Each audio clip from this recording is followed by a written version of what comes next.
Assalamualaikum warahmatullahi wabarakatuh. Bismillah walhamdulillah wassalatu wassalamu ala sayyidina Muhammad ibn Abdillah wa ala alihi wa ashabihi wa man nasarahu wa wala. La hawla wa la quwwata illa billah, amma ba'du. Hadirin Bapak, Ibu, Saudara, peserta kajian Islam virtual kitab Safinatus Shalah yang berbahagia. Selamat sore, selamat berjumpa kembali bersama saya Haji Ahmad Sholeh Marwani di kajian yang ke-11. Sebagaimana biasa, sebelum kita memulai kajian, mari kita mengirimkan hadiah surat Al-Fatihah ila hadratin Nabi sallallahu alaihi wa alihi wa ashabihi wa azwajihi wa dhurriyyatil kiram. Al-Fatihah. A'udzu billahi minasyaitonir rajim. Bismillahirrahmanirrahim. Alhamdulillahi rabbil alamin. Ar-Rahmanir Rahim. Maliki yaumiddin. Iyyaka na'budu wa iyyaka nasta'in. Ihdinas siratal mustaqim. صراط الذين أنعمت عليهم غير المغضوب عليهم ولا الضالين آمين. ثم إلى حضرة مؤلف هذا الكتاب شيخ عبد الله بن عمر بن يحيى الحضرمي. الفاتحة. أعوذ بالله من الشيطان الرجيم. بسم الله الرحمن الرحيم. الحمد لله رب العالمين. الرحمن الرحيم. مالك يوم الدين. إياك نعبد وإياك نستعين. اهدنا الصراط المستقيم. صراط الذين أنعمت عليهم غير المغضوب عليهم ولا الضالين آمين. Bismillah hadrati masyayikh ma'al buntatus santren wa masyayikh ma'al langitan rahimahumullahu ta'ala wa adaman nafa' alaina wa ahlina ala uladina zurriyatina talamidina bibarakatihim wa barakati ulumihim. Al-Fatihah. A'udhu billahi minasyaitanir rajim. Bismillahirrahmanirrahim. Alhamdulillahi rabbil alamin. Ar-Rahmanir Rahim. Maliki yaumiddin. Iyyaka na'budu wa iyyaka nasta'in. Ihdinas siratal mustaqim. Siratal ladzina an'amta 'alaihim ghairil maghdubi 'alaihim waladdallin. Amin. Bapak, Ibu, hadirin hadirat peserta kajian Islam virtual kitab Safinatus Shalah yang berbahagia. Di kajian ke-8, ke-9 dan ke-10 kita sudah membahas hal-hal yang difardukan serta hal-hal yang disunahkan di dalam berwudu. Pada kajian 11 ini kita akan membahas hal-hal yang membatalkan wudu. Bismillahirrahmanirrahim. Wa yubtiluhu kullu ma kharaja minal qubuli wad duburi ainan wa rihan. Wa yubtiluhu, dan membatalkan wudu. Apa yang membatalkan? Kullu ma kharaja, segala apa saja yang keluar, minal qubuli, dari kubul, kemaluan bagian depan, wad duburi, dan dubur, kemaluan bagian belakang, ainan, baik berupa benda, warihan, ataupun berupa angin. Hal-hal yang membatalkan wudu itu segala apa saja yang keluar, baik benda maupun angin, baik benda itu umum keluar atau yang tidak umum keluar. Bagaimana batasannya dan bagaimana batasan kubul serta batasan dubur yang dimaksud ini akan kita bahas di slide berikutnya. Benda yang keluar dari kubul, kemaluan bagian depan, baik yang umum keluar atau tidak. Seperti apa? Yang pertama air seni. Nah, ini biasa. Yang kedua wadi. Ini jarang-jarang terjadi. Apa sih wadi itu?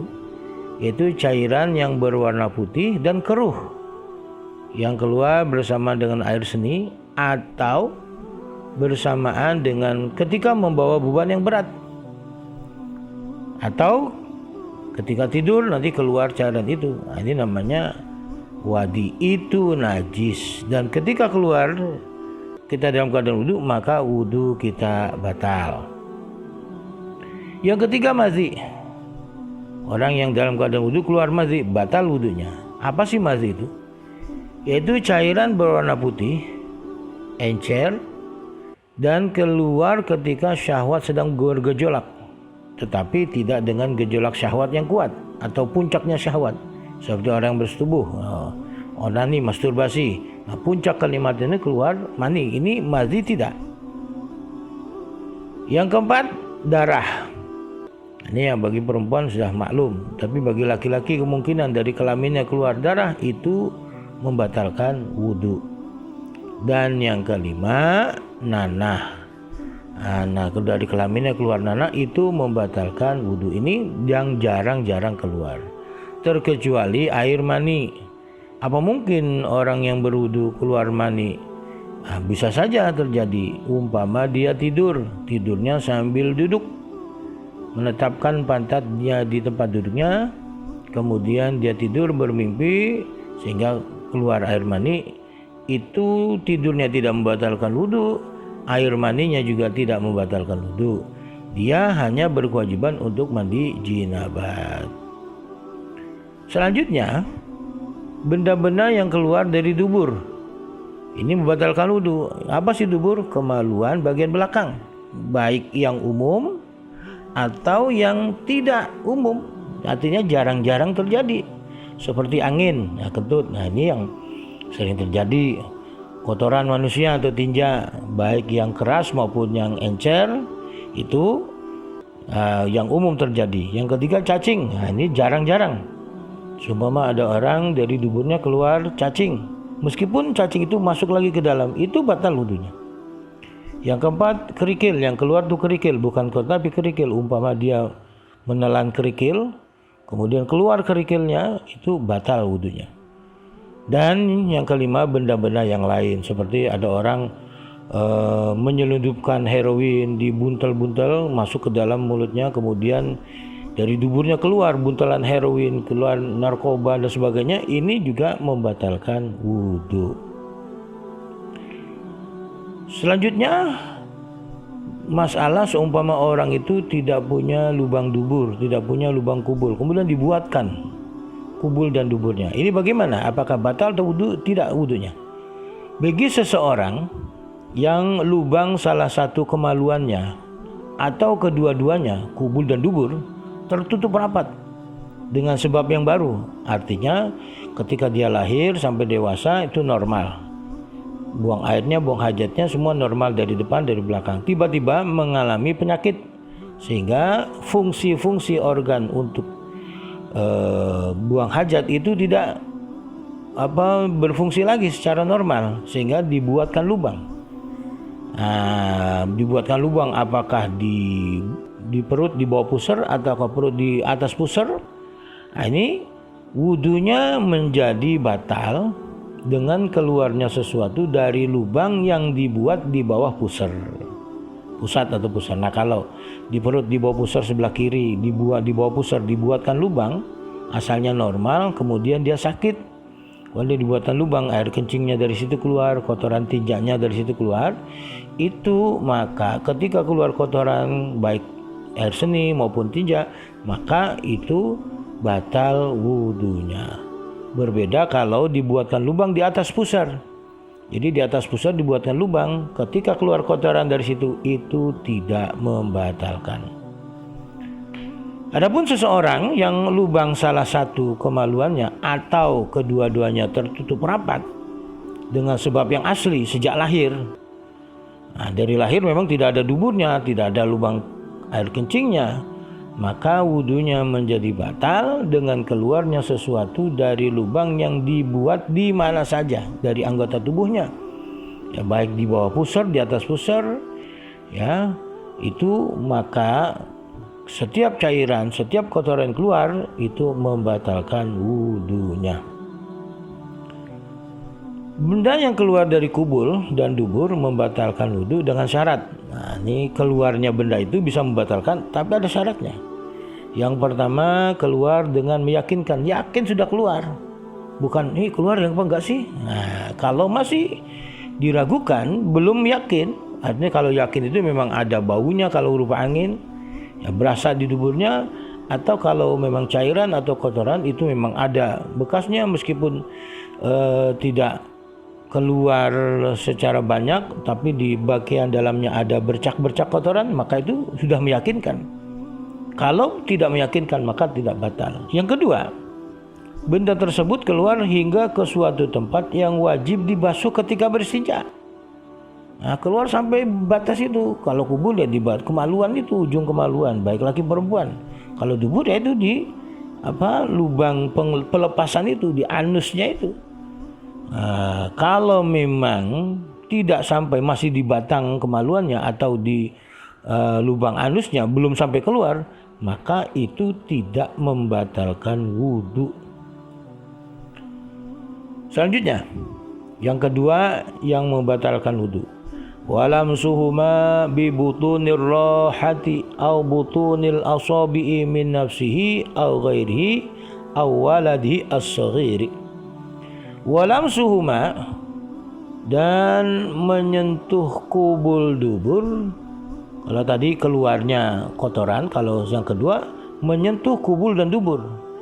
Dengan apa menyentuhnya? Bi butunir rahati, dengan bagian dalam telapak tangan, au butunil asabi'i, atau bagian dalam jari-jari tangan, min nafsihi, baik kubul dubur miliknya sendiri, au ghairihi, atau kubul dubur orang lain, au waladihi, atau anaknya sendiri, as-saghiri, yang masih kecil.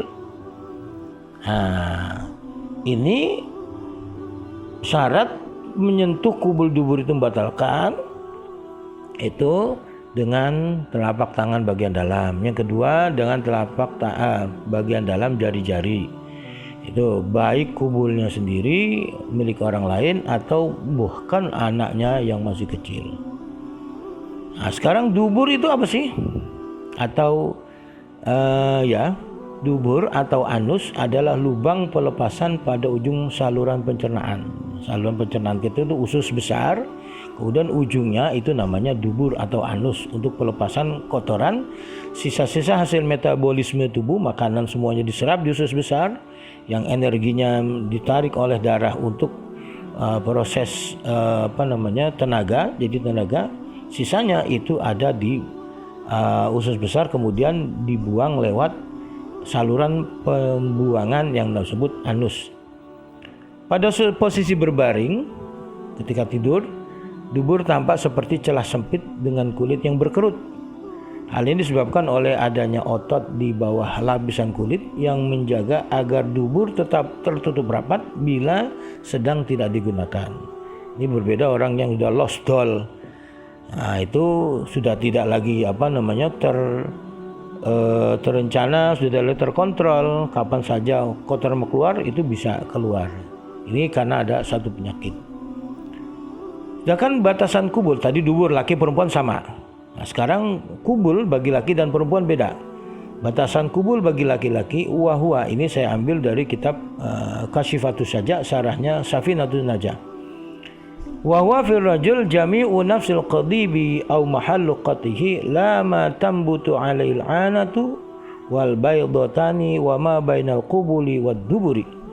Nah, batasan kubul bagi laki-laki wahwa, dan kubul itu fil rajul bagi laki-laki jami'u nafsil qadibi, seluruh batang penisnya, atau au mahallu qatihi, atau bagian penis yang terpotong, umpama enggak utuh, ada yang bagian itu dari mulai pangkal sampai di situ.